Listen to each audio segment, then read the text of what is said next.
இந்த வழக்கை பொறுத்தவரையில் இன்றைக்கி வந்துட்டு காஞ்சிபுரம் மாவட்ட நீதிமன்றத்தில் வந்து இன்றைக்கி வந்துட்டு இந்த வழக்கு வந்துட்டு இங்கே நடந்து வந்தது. இன்று வந்து அதுக்கு தீர்ப்பு கொடுத்துருக்காங்க. குன்றத்தூர் பகுதியை சார்ந்த 3ஆம் கட்டளை சார்ந்த அபிராமி, முதல் குற்றவாளி அபிராமி, அவருடைய கணவர் பேர் வந்து விஜய். அவங்களுக்கு திருமணமாகி 2 குழந்தைகள், ஆண் குழந்தைகள் அஜய் 6 வயது, பெண் குழந்தை 4 வயதை சார்ந்த கார்னிகா.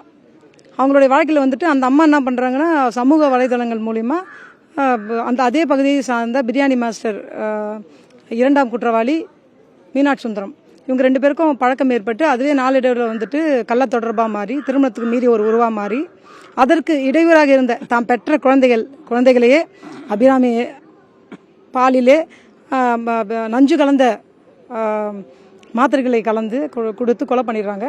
யாரோட தூண்டுதல் பேர்னா 2ஆம் குற்றவாளி மீனாட்சி சுந்தரத்தினுடைய தூண்டுதலின் பேரில் இந்த கொலை நடந்தது. இன்று வந்து அது சம்பந்தமாக அவருடைய கணவர், அபிராமியோட கணவர் வந்துட்டு குன்றத்தூர் காவல் நிலையத்தில் புகார் கொடுத்தாங்க.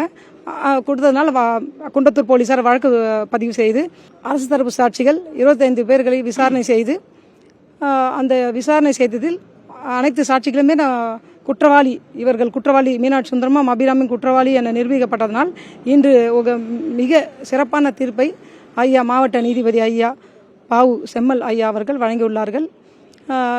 என்ன தீர்ப்புனா, சாகும் வரை, அதாவது இறுதி மூச்சு வரை உள்ளவரை வந்துட்டு சிறை தண்டனை மற்றும் 15,000 தலா 15,000 ஃபைன், அதை கட்ட தவறுனா 3 ஆண்டுகள் கடுங்காவல் தண்டனை.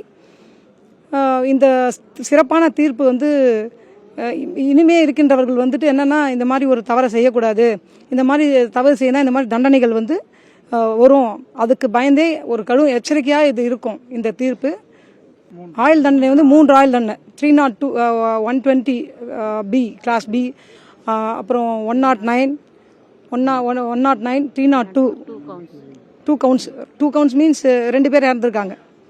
ஆனால் பையன் அஜயும் அந்த குழந்தை கார்னிகாவும் இறந்துருக்காங்க. அதனால் 2 கவுண்ட்ஸில் வந்து 2 பேருக்குமே 2 குற்றவாளிகளுக்குமே சாகும் வர, இறுதி மூச்சு வர ஆயுள் தண்டனை தான்.